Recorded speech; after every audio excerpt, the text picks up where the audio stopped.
semua. Puji syukur kehadirat Allah Subhanahu wa taala di mana pada siang hari ini kita diberikan kesempatan untuk dapat berkumpul di ruangan majelis guru ini dalam rangka diseminasi pemahaman pengalaman penerapan budaya positif oleh CGP Angkatan 8 yaitu Bapak Saiful Izan.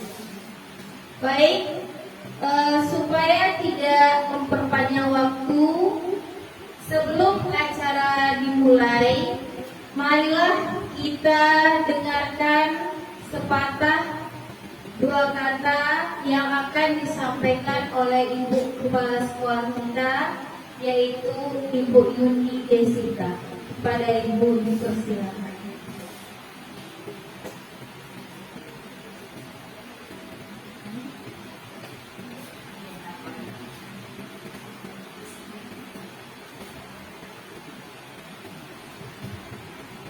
Bismillahirrahmanirrahim. Assalamualaikum warahmatullahi wabarakatuh.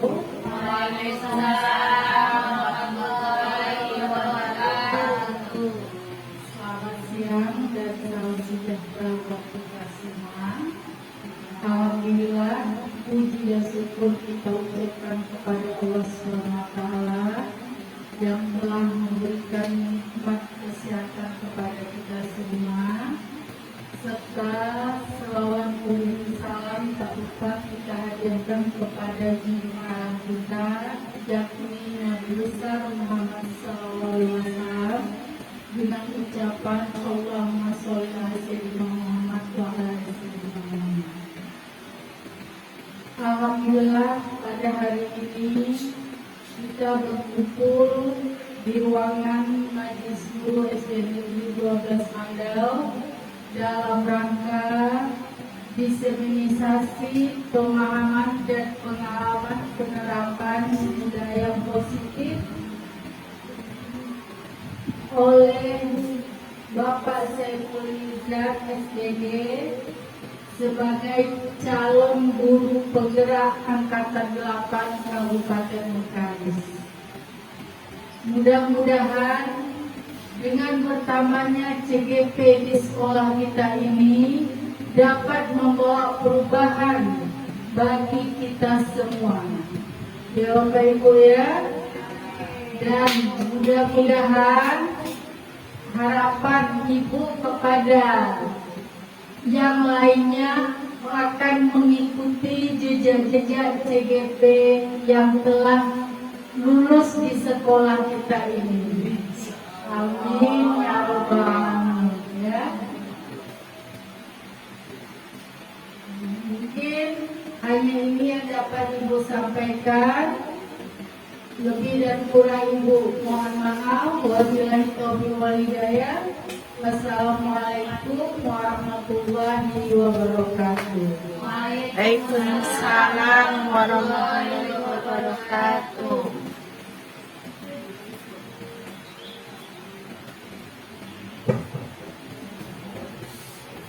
Baik, demikian tadi kata sambutan yang diberikan oleh Ibu Kepala Sekolah.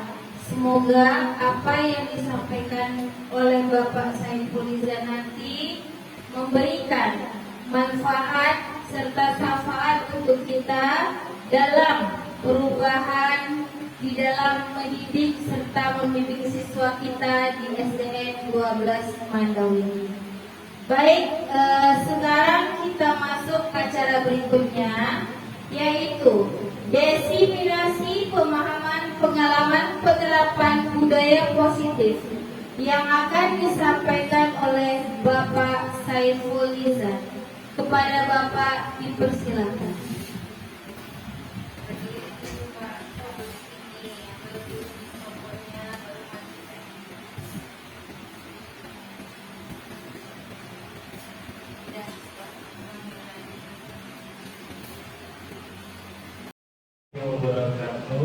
Waalaikumsalam warahmatullahi wabarakatuh. Terima kasih saya ucapkan kepada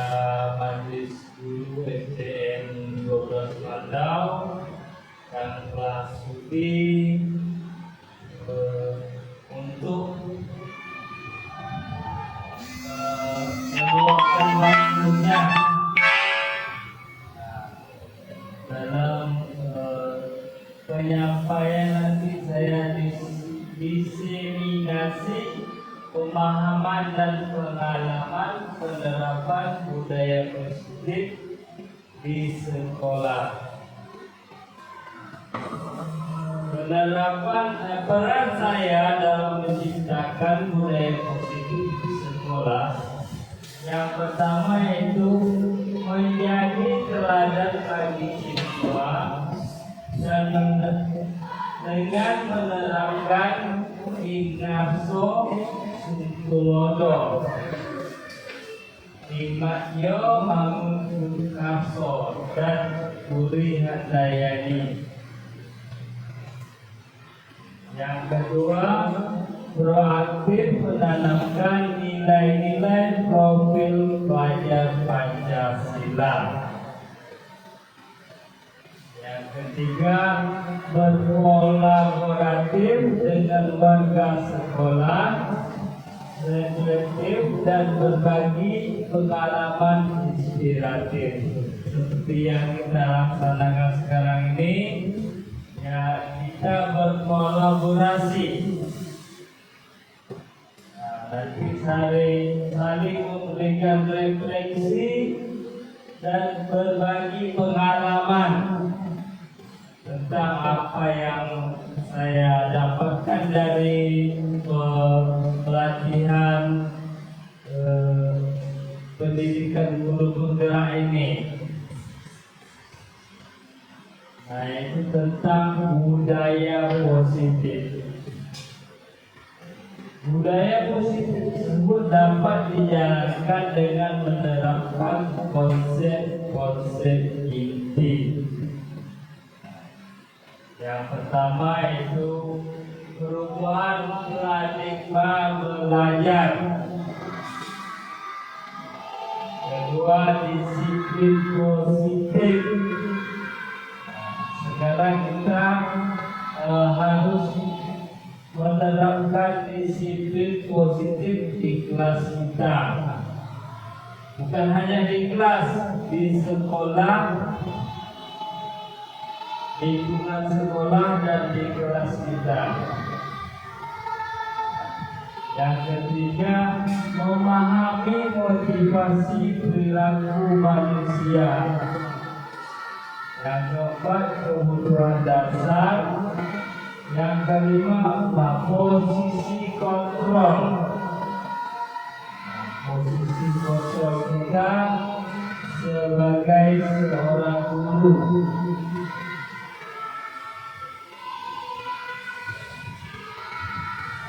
Posisi kontrol kita yaitu sebagai seorang guru ada 5. Sebagai penghukum, membuat rasa bersalah, sebagai teman, sebagai pemantau, dan sebagai manajer. Nah, mungkin selama ini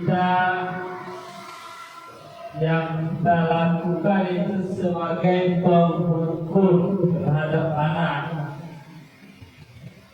Nah, dengan budaya positif ini kita tidak lagi menghukum anak. Nah, ada cara-caranya supaya anak tidak mendapat hukuman.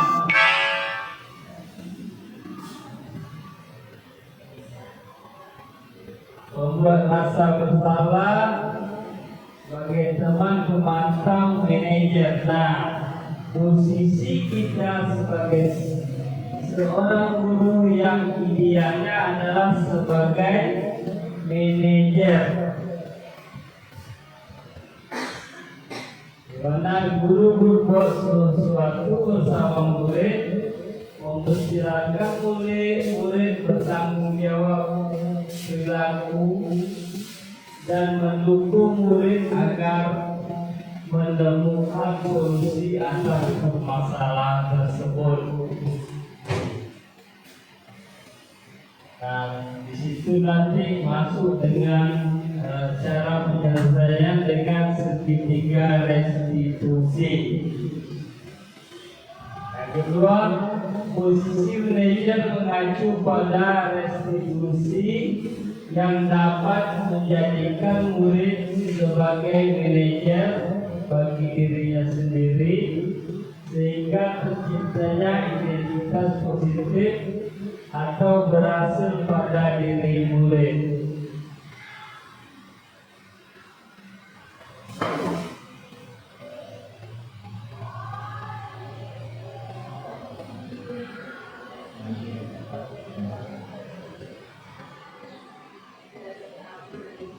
Nah, ini penerapan segitiga restitusi yang saya lakukan terhadap siswa yang bermasalah. Yang pertama, siswa datang terlambat.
Itulah penerapan segitiga restitusi yang dilakukan terhadap anak yang bermasalah, itu masalahnya terlambat datang ke sekolah. Beliau datang setelah 15 menit setelah pembelajaran kita mulai.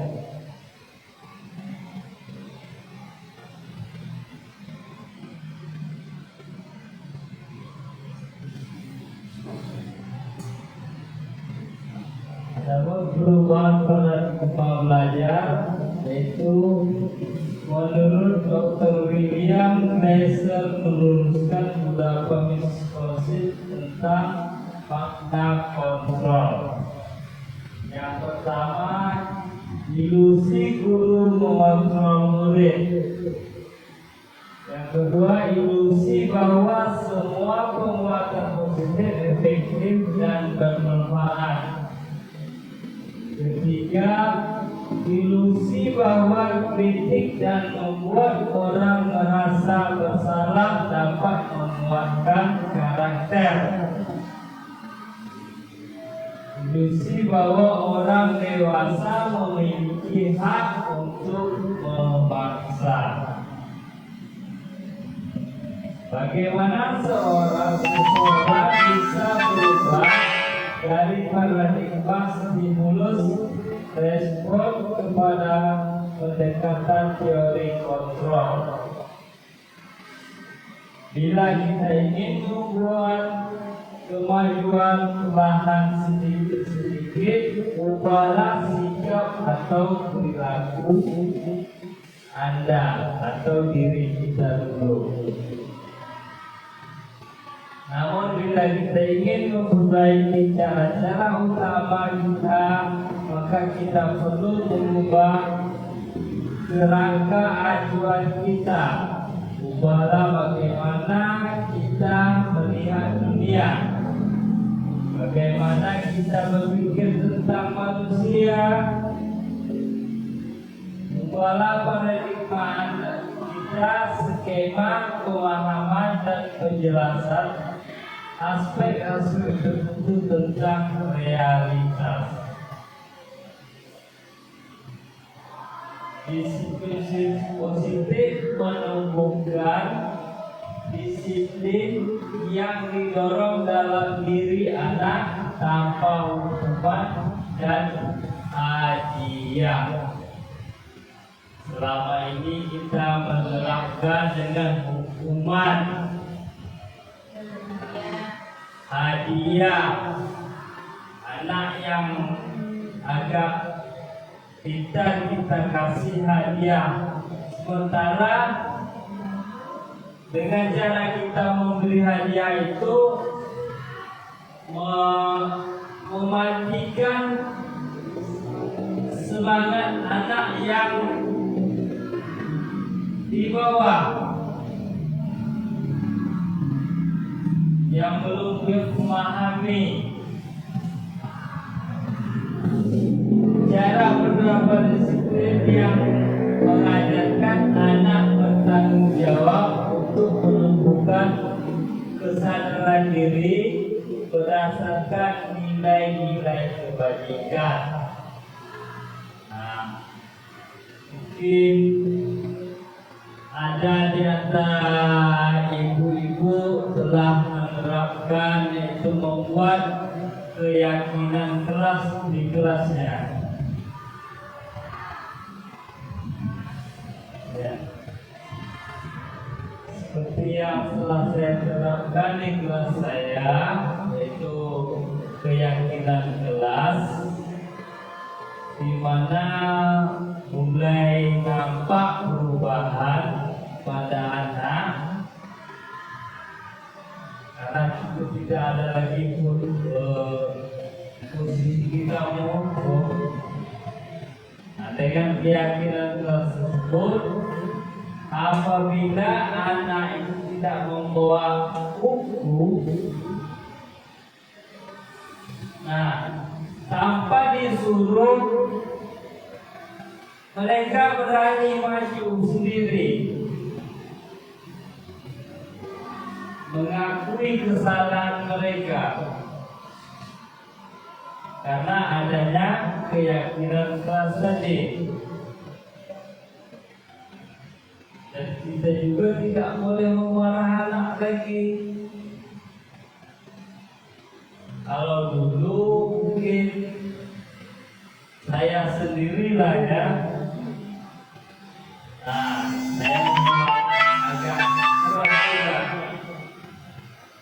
Anak tidak bawa terlambat datang, langsung memberi hukuman.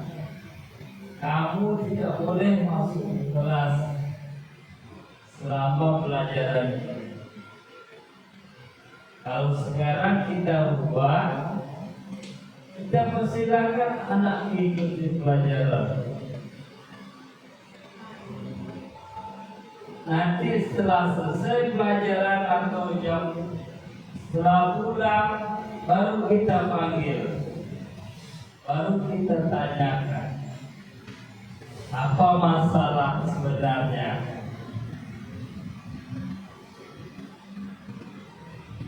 Yang kedua yaitu lebih ke arah disiplin diri yang dapat mengontrol diri dalam melakukan segala tindakan.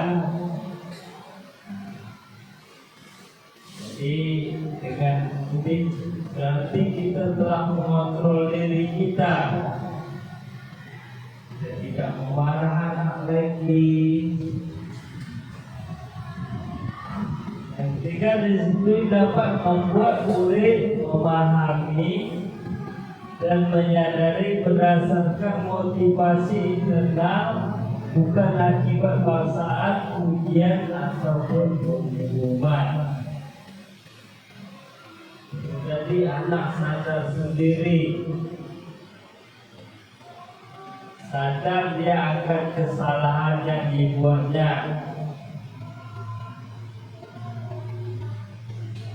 Begitu pelajaran dimulai,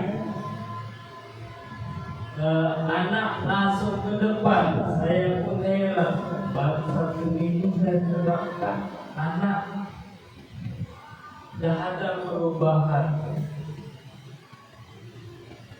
Itu di kelas saya yang saya rasakan. Sampai hari ini pun seperti itu.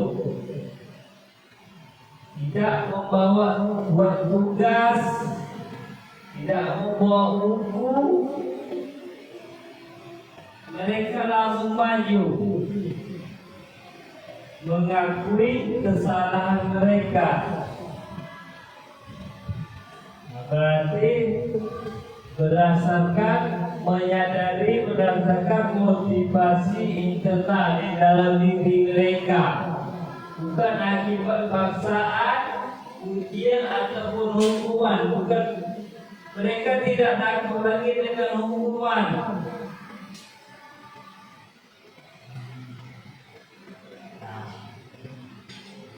Motivasi perilaku manusia. Motivasi perilaku manusia itu terbagi atas 2. Itu motivasi dari eksternal dan internal. Adapun motivasi dari eksternal terbagi atas 2. Untuk mendapatkan imbalan atau penghargaan dari orang lain. Kalau dulu anak berbuat sesuatu itu ingin mendapatkan imbalan, karena kita sendiri yang membuatnya. Nah, kalau kamu bisa ini, nanti Bapak kasih ini. Nah, kalau sekarang tidak lagi. Nah, untuk menghindari ketidaknyamanan dan hukuman, jadi mereka tidak takut lagi akan dihukum. Kalau dulu takut akan dihukum, lebih baik mereka tidak ke sekolah.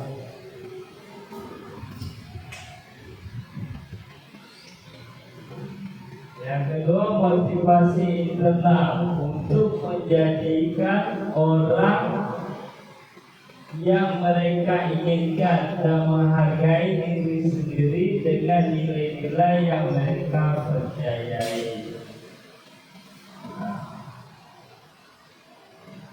Mereka yakin dengan diri mereka, dengan keyakinan keras yang telah dibuat.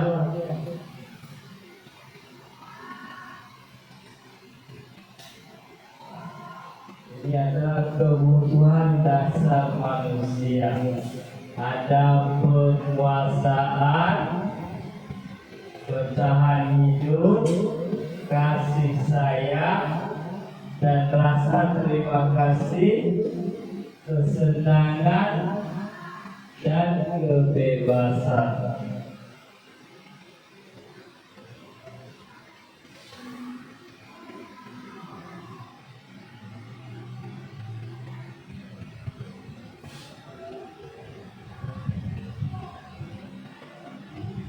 Lima kebutuhan dasar manusia. Seluruh tindakan manusia memiliki tujuan tertentu. Semua yang kita lakukan adalah usaha terbaik kita untuk mendapatkan apa yang kita inginkan. Ketika mendapatkan apa yang kita inginkan, nah, sebetulnya saat itu kita sedang memenuhi satu atau lebih dari satu kebutuhan dasar, yaitu kebutuhan untuk bertahan hidup.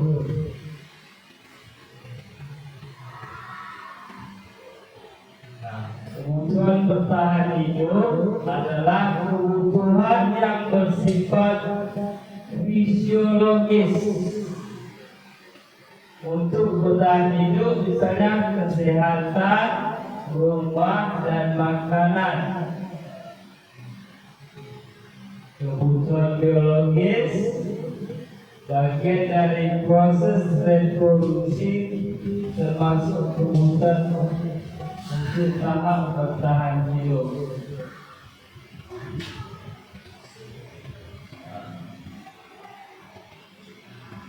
Kedua, kebutuhan kasih sayang dan rasa diterima.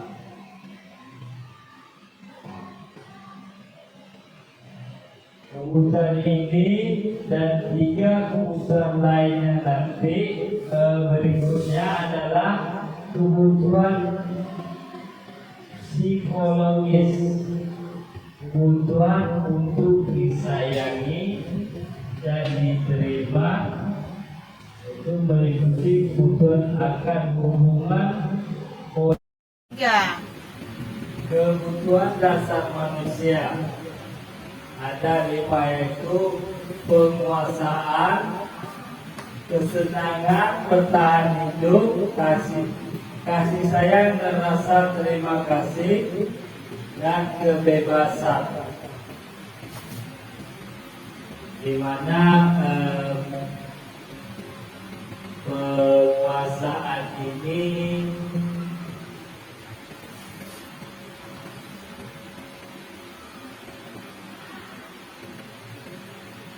kebutuhan bertahan hidup, kebutuhan yang bersifat fisiologis untuk bertahan hidup, misalnya tentang kesehatan, rumah, dan makanan.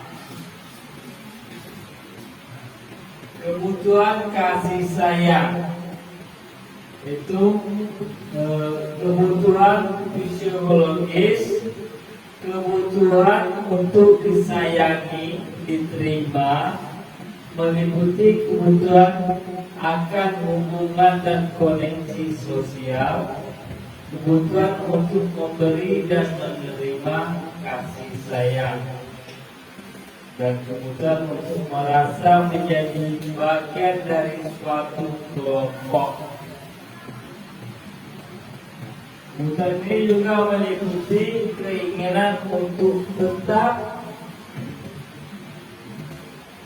terhubung dengan orang lain, seperti teman, keluarga, pasangan hidup, teman kerja, binatang peliharaan, dan kelompok dimanapun bisa tergabung. Penguasaan.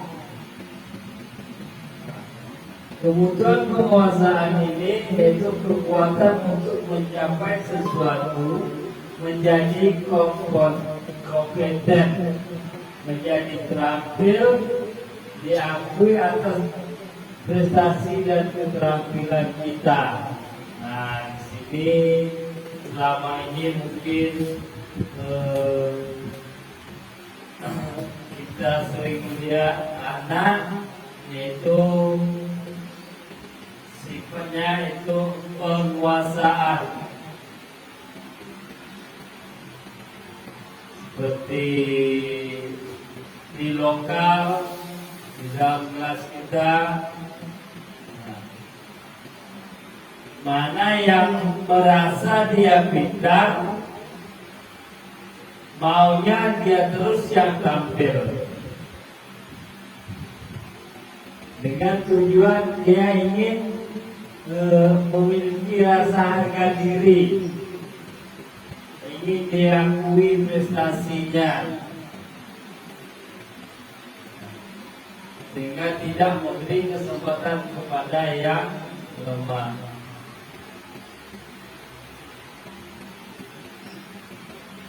Kebebasan. Kebutuhan bebas atau akan kemandirian, otonomi, memiliki pilihan, dan mampu mengendalikan arah hidup seseorang. Seperti dengan kurikulum merdeka sekarang, ya kita memberi kebebasan kepada siswa untuk menentukan arah, bakat, minat mereka, kesenangan. Justru kebutuhan kesenangan ini yang sering kita lihat di sekolah, di kelas kita, yaitu kesenangan akan diri pribadi, seperti sering kita lihat anak membuli, seperti membuli ya, mengejek nama orang tua, merupakan suatu kesenangan bagi dirinya.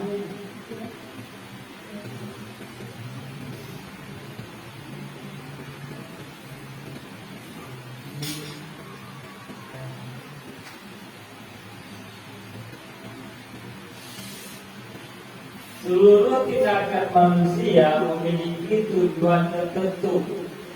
Semua yang dilakukan adalah usaha terbaik untuk mendapatkan apa yang diinginkannya.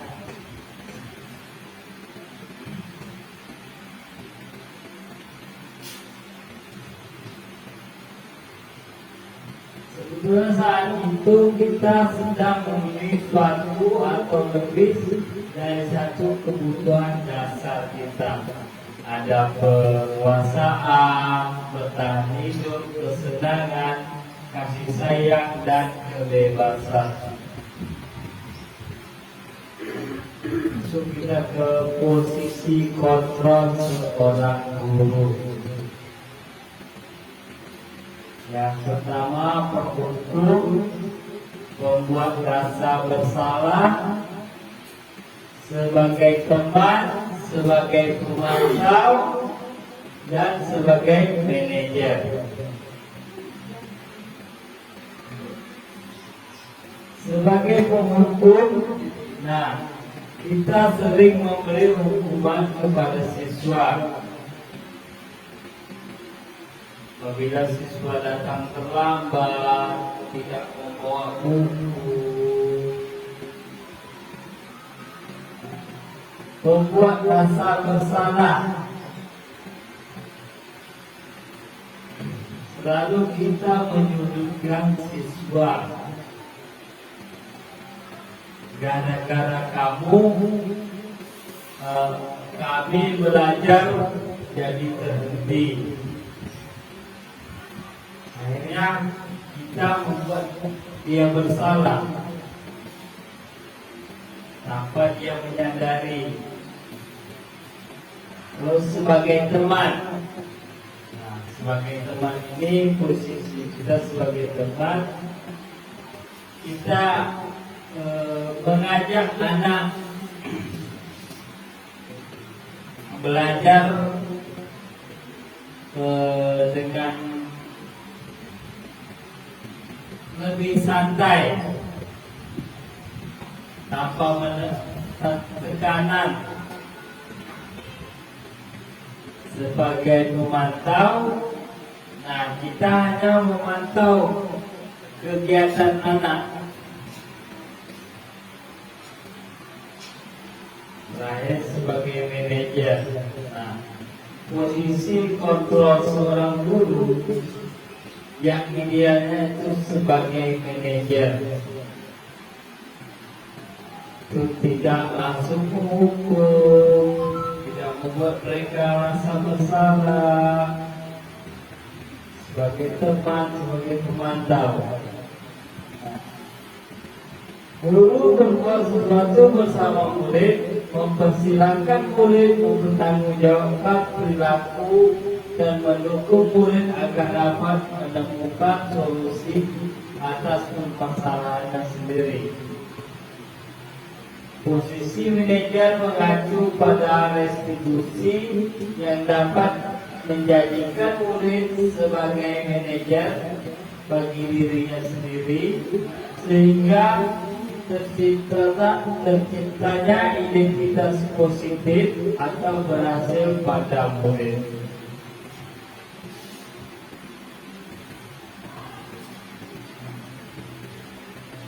Keyakinan sekolah atau kelas, nilai-nilai keyakinan universal yang disepakati secara bersama. Mengapa keyakinan kelas? Mengapa tidak peraturan kelas saja? Apakah keyakinan kelas sama dengan peraturan kelas? Ya.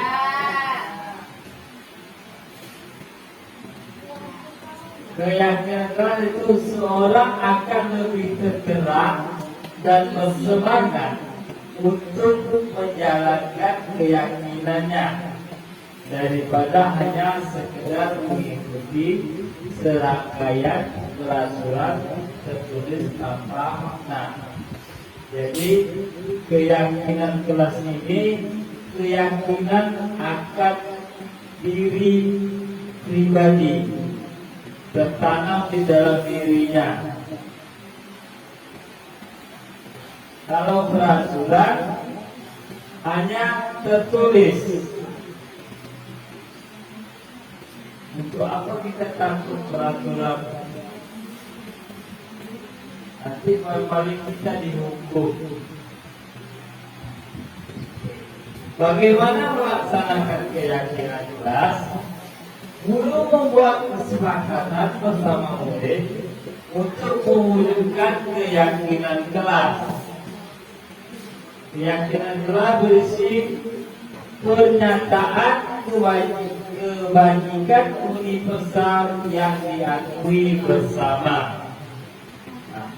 Siswa kita beri kesempatan untuk menyampaikan pendapatnya. Apa yang mereka inginkan, keyakinan apa yang mereka mau. Tidak lagi kita yang menentukan keyakinan mereka, sehingga menumbuhkan kesadaran diri mereka. Mereka sadar akan keyakinan yang telah mereka buat. Ini adalah proses dalam membuat keyakinan kelas.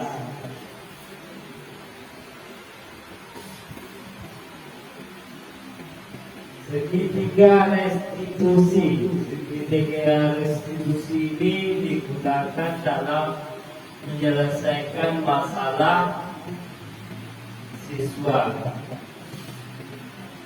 Cara mengevaluasi internal tentang apa yang dapat dilakukan untuk memperbaiki kesalahan dan mendapat kembali harga diri yang bersalah.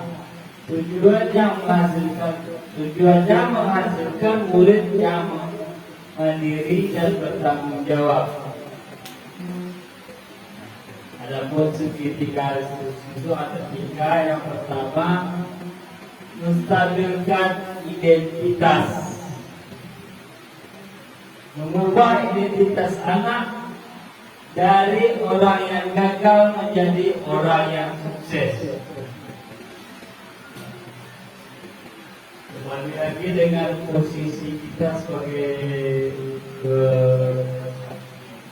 manajer tadi. Nah, pertama kita stabilkan identitas anak dengan bertanya penyebabnya, kenapa dia datang terlambat, kenapa dia begitu begini. Terus memvalidasi tindakan. Nah, setelah itu kita tanya, dengan tindakan yang diperbuatnya, apakah merugikan atau menguntungkan orang lain?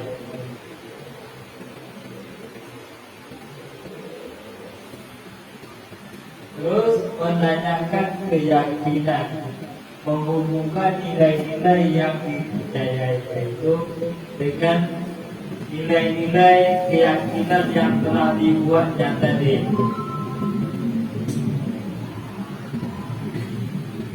Ditanya lagi keyakinan apa yang dilanggarnya seandainya dia berbuat. Dalam penerapan segitiga restitusi ini itu tidak lepas juga dari kerjasama dengan orang tua. Bukan hanya di sekolah saja, di rumah juga harus diterapkan.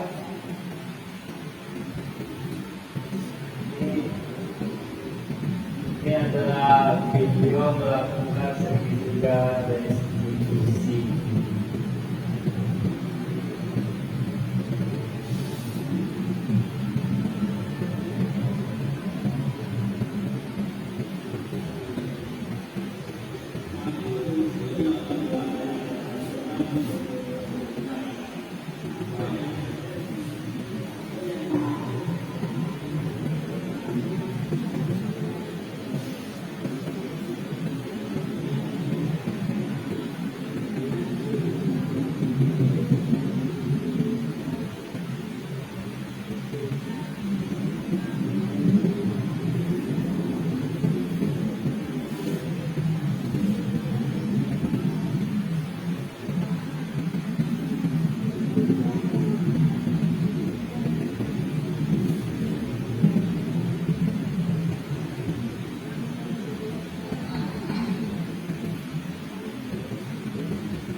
Nah, di sini saya pertama menstabilkan identitas, menanyakan permasalahannya, kenapa dia berbuat usil kepada temannya saat belajar,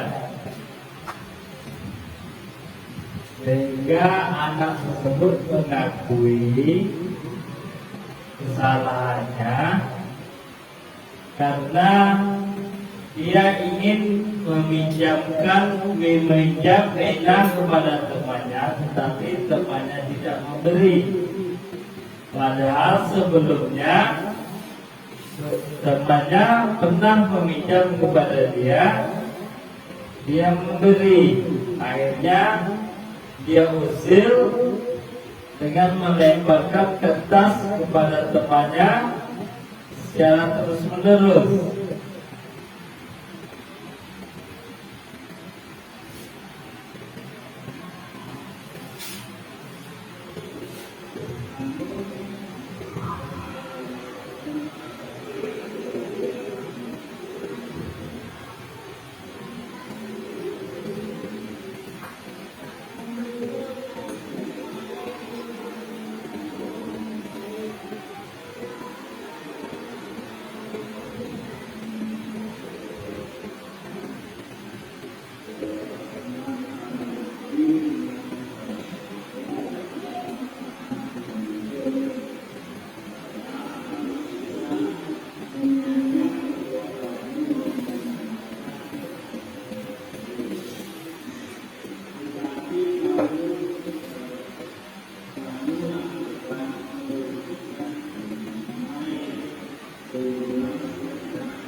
Nah, di sini kita tidak langsung menyalahkan anak dengan tindakan yang dibuatnya. Kita sama-sama mencari solusinya. Kita cari solusinya, bagaimana cara penyelesaiannya, sehingga anak mengakui dengan kesalahan.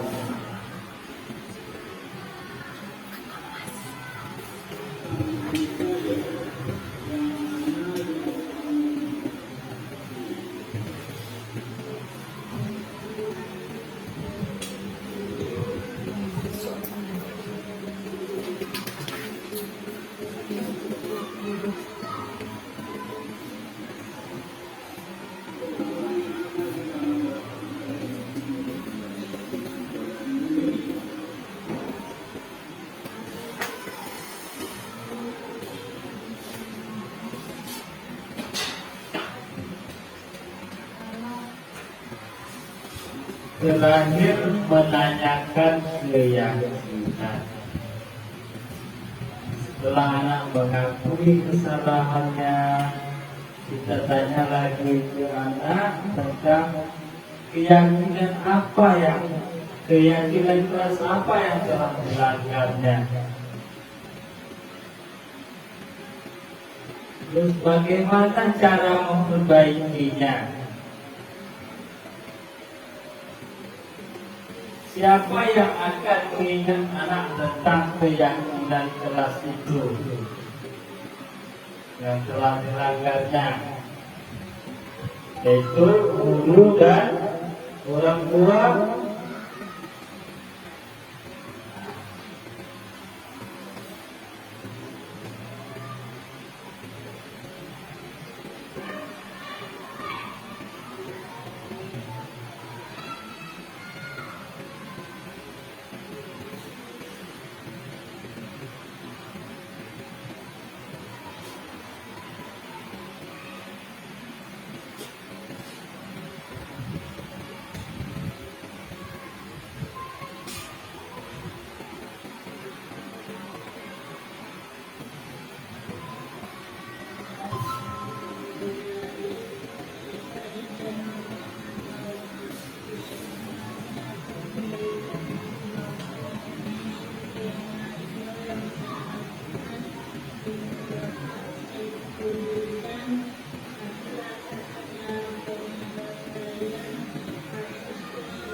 Kira-kira dari video yang telah saya sampaikan tadi, adakah pertanyaan dari Ibu? Bagaimana, apakah bisa kita melaksanakan, menerapkan budaya positif di kelas kita dengan membentuk keyakinan keras? Nah, gunanya tadi untuk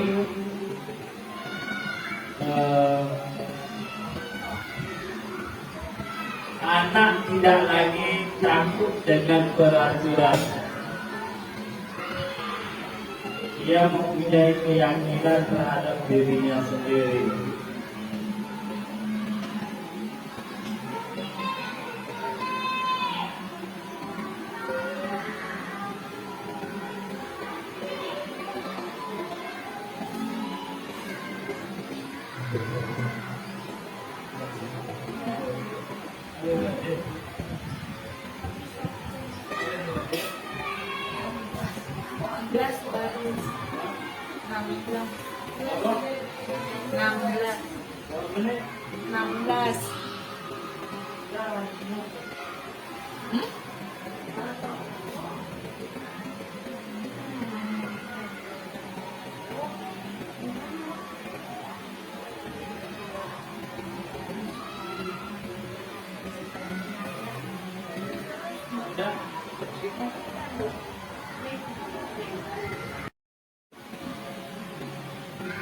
Dan terima kasih saya ucapkan kepada Ibu untuk Majelis Guru SD Mandau. Nah, semoga apa yang saya sampaikan tadi bisa kita terapkan bersama-sama di sekolah ini yaitu menerapkan budaya positif melalui keyakinan keras. Wabillahi taufiq wal hidayah. Wassalamualaikum warahmatullahi wabarakatuh. Waalaikumsalam warahmatullahi wabarakatuh.